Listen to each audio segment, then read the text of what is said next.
137. Vitarag Vishayam Vishayam Vachittam. Vachittam.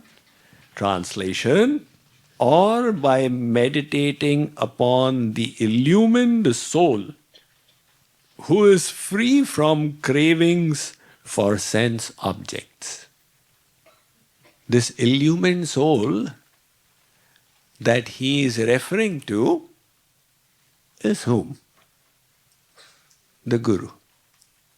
So he is saying, if your personal preference is, I wish to meditate on the Guru, go ahead. The scriptures are telling us, Sri Krishna says in the Bhagavatam, Acharyam mam vijaniyan navamanyeta karhichit. Look, Uddhav, consider the Guru to be my representative. Now, one verse everybody knows. You know, the first time I went to jail, not to get admitted to give lectures, I was a 31-year-old giving a lecture in Bhubaneswar, and the IG jails was coming to listen to me. The IG jails of Odisha. So he said, Swamiji, can you please come and speak to my prisoners? This was actually the second time. So I said, all right. I was accompanying him. We were going and meeting the various convicts. One big fat guy with short pants and big mustaches, he came to me. Guru Brahma, Guru Vishnu, Guru Deva Maheshwara. I said, look, even in the prison houses of India, people are familiar with this one verse, the position of the Guru. Guru Brahma, Guru Vishnu, Guru Deva Maheshwara. The IG said, Swamiji, these guys are innocent. The actual criminals are roaming around outside. What to do? This is the defect of our society. So nevertheless, if you wish to meditate on the Guru, that is also permitted by Maharshi Patanjali. And that is in line with our Shastras, because who is a Guru? Swami Vivekananda said, an Acharya is one through whom the divine power acts. Which means someone who is connected with the source and has become an instrument for the source, and through whom the source is doing his work.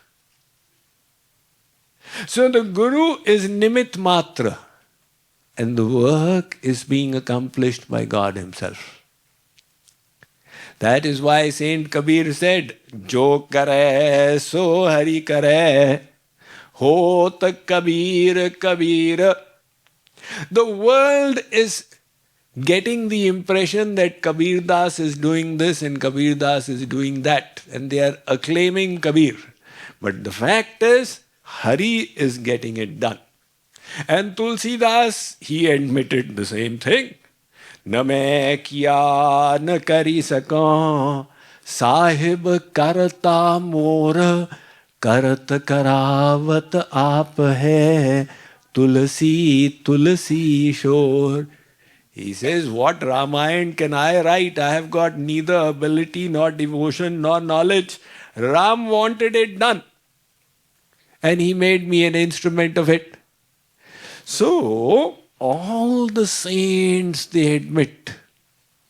Even the Bible is saying the holy men of God spoke as they were moved by the Holy Ghost. So, this point that the Guru becomes an instrument in the hands of God, the fact is, on the spiritual journey, you first don't meet God. He has His rules. I am willing to meet you, but you need to qualify for it.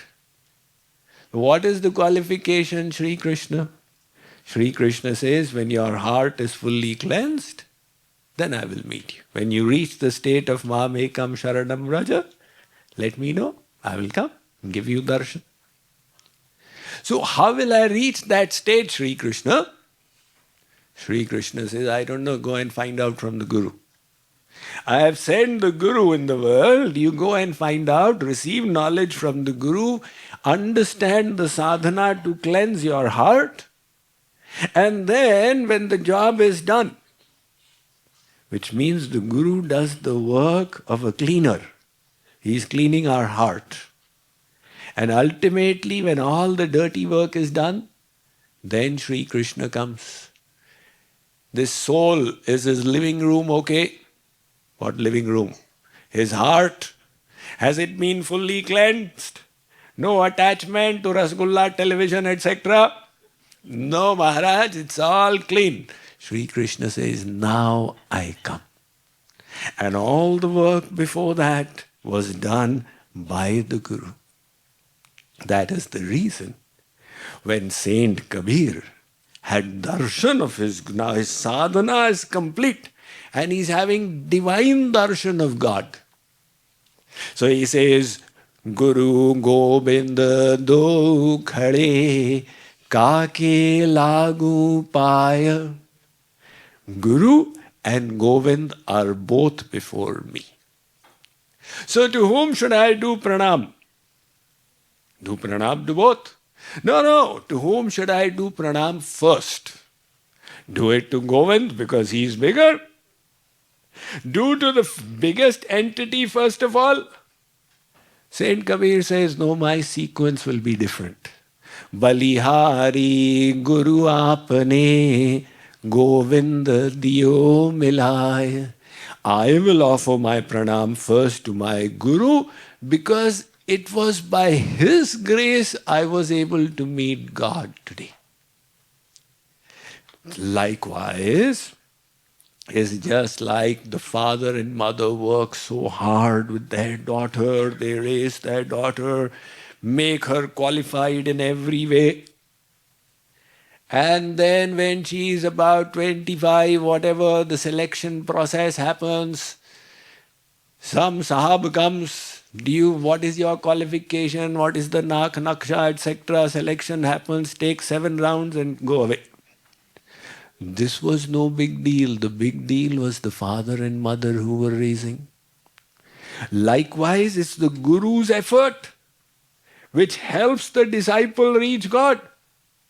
So the Guru's position is of paramount importance in bhakti. That is why Maharishi Patanjali is saying, if you choose to meditate upon your Guru, that is also sanctioned and bona fide. 1.39 Yatha Yatha Abhimata Abhimata Dhyanadva. Dhyanadva. Or through meditating on any divine form or virtue that one reveres. Now he's opened the doors completely. He says, you want to meditate on Sri Krishna's name? No problem. Meditate on his form? No problem. Meditate on his kindness, his compassion, his beauty, the sound of his murli? That is also fine. If you wish to meditate on his Govardhan Leela, most welcome. If you wish to meditate on his eternal associates, or you wish to meditate on Golok, you can do any of those. Why is it so? The reason is that spiritual realm is all one. It's just like the electricity. You know, the main line has 110 volts. Now, if you hold it, you will also have 110 volts in you.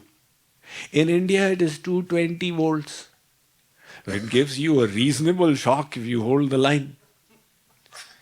Now, I am from the old generation. I've actually seen, the electrification of villages happening. And I've heard from my elders. In fact, I got caught as a little child, as a 3-year-old. My mother was just able to pull me off, otherwise I would not have been here to give you lectures. So, in the olden days, what would happen was, people were not so familiar with this new thing. One would say, electricity has caught me, bachao. The second would say, I'm going to come and save you. Now he would get pulled, third would get pulled, fourth would get pulled. So anybody who touches the 220 volts has 220 volts in them. Today we were on a road trip to UC Davis and we were crossing these high voltage lines. And some birds come and sit on top of the high voltage lines. Such high voltage. And how come the bird doesn't get electrocuted? We used to be taught in middle school physics. Because the same voltage in both the legs. So now, in the case of the divine realm, the names, forms, virtues, pastimes, abodes, associates of Radha, Krishna are all non-different from them. They all have the divinity in them. And you can choose to meditate on any of these. It will be considered meditation on the divine. This is what makes bhakti meditation so easy and interesting. If you wish to do yogic meditation, you choose one point and then just fix your mind there. And in the bhakti meditation, you're thinking Sri Krishna is coming by the side of the Yamuna, grazing, the cows are returning from their pastures and their dust is falling on Sri Krishna. His curly hair is flowing in the breeze, his garland is flowing by the side, the flute is on his lips, and he's filling the land of Braj with the flute. So now when you're meditating on this, it becomes so sweet and easy and engaging for the mind. You can even keep changing your meditation from one to the next, to the next, to the next. So you can say, is that also sanctioned? He says, you can meditate on any divine form or virtue that you revere. But the sentiment must be divine. Your sentiment must not be material. If you're meditating directly on Sri Krishna, then it's okay. But if you're meditating on a material thing, then you must have divine sentiments. Or if you're meditating on the divine pastimes, they are also divine. So let us see the next one now. Paramanu Parmanu Paramahatvanta Paramahatvantam Asya Asya Vashikaraha. Vashikaraha. When through such practices the mind develops the power of becoming stable on the smallest size object as well as on the largest, the mind truly comes under control. So he says, when you do such kinds of meditation, your mind will start getting purified. And the consequence will be your concentration and focus accumulated in one field, you'll be able to apply to all other fields. Like students who are unable to focus their fluctuating mind when they start practicing meditation, the concentration they have developed in the meditation, they are able to transfer it to their studies. Sports personalities, when they practice meditation, they are able to benefit from it by having a more focused experience in their game. So this is what he's saying, that you will then be able to bring that to apply your mind as per your wish, even to your work. There's a story of Ramakrishna Paramahans. He went to visit the Rath Yatra, the festival of chariots in Kolkata, because he used to live in Dakshineshwar. And he arrived a little late. The Rath Yatra had already gone by. He found that nobody is around. There was a painting shop An artist was at work, and Ramakrishna Paramans asked him that, has Jagannath Ji's chariot gone from here? The painter, he turned his head from his creation and said, no, not at all. And then looked back again into the painting. The neighboring shopkeeper said, why are you telling lie to a Mahatma? The procession went by. The painter said, I never saw anything. The neighbor said, you didn't see, you must have heard. There was so much of jhanj and dhol and manjira. Painter said, I didn't hear anything either. Ram Krishna Paramahans was astonished.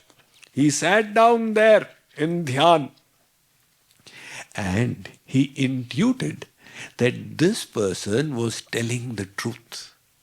The whole procession had passed by. But he did not come to know because his mind was so absorbed in his work. This is called the state of flow. You know, a Czechoslovakian psychologist, Mihaly Csikszentmihalyi, he coined this term flow. He wanted to study the experience of happiness while working. So he gave people, working people, a gadget, a beeper, and their task was when it beeps, you analyze what you're doing and how happy you are. And the discovery out of the study was, naturally when people are doing trivial things, they are happy. And at least they think so. Doing gup-shup, having tea in the canteen. But the astonishing revelation was that the finest, most fulfilling happiness is experienced when people are so absorbed in their work, they are literally oblivious and undistracted by anything. So he called this the state of flow. And then he laid down the conditions necessary for people to get into flow. He said, in that state of flow, you have blocked out external distractions. Your conscious mind is looking out for opportunities and obstacles, analyzing, etc. And most of the work is being done by your subconscious mind. Like when you are speaking, are you using your conscious mind or subconscious mind? Think about it. Your conscious mind is thinking of other things. The subconscious mind is doing the work. So in the state of flow, it requires complete focus. Your work is being done by the subconscious mind with the complete support of the conscious mind. And the work he explained should be reasonably difficult. Not so difficult that you get stressed out, and not so easy that you become bored. Like driving a bicycle doesn't need your full abilities, then you become anya manas, thinking of something else. And he said one more condition, you should find meaning and purpose in the work, plus you should keep getting a feedback. The system should be such, like a tennis player plays a stroke. First feedback is the experience they get themselves. Did it? I hit it on the meat of the racket, or where did it go? And then immediately it returns. So the feedback you should keep getting in your work, and then he said, then you get into absorption while working.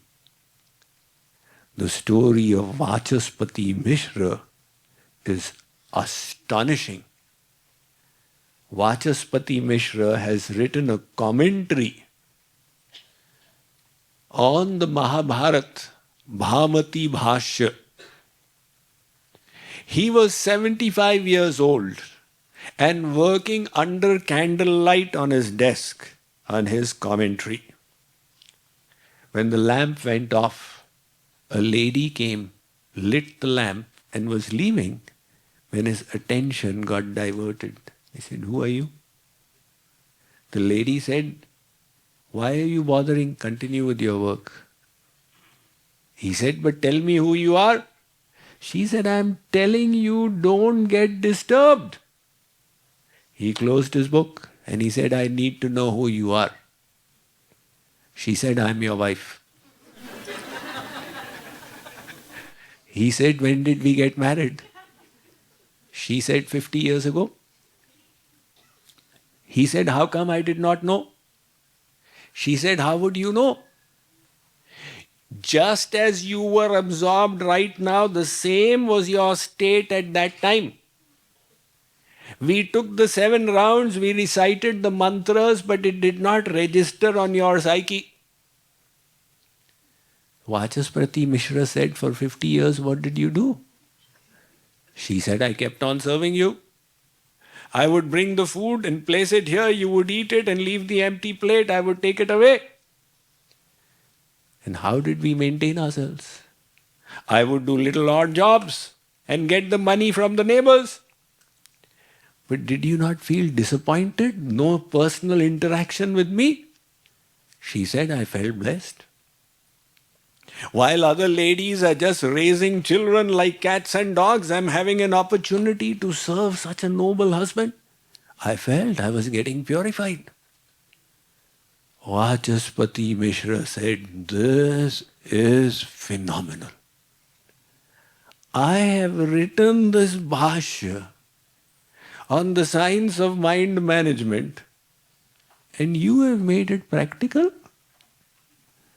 So he did complete it, but he named it after his wife. And to the extent today he is not known by his original name, Vachaspati Mishra, but Bhamati Bhashyakar, the commentator of the famous commentary Bhamati Bhashya.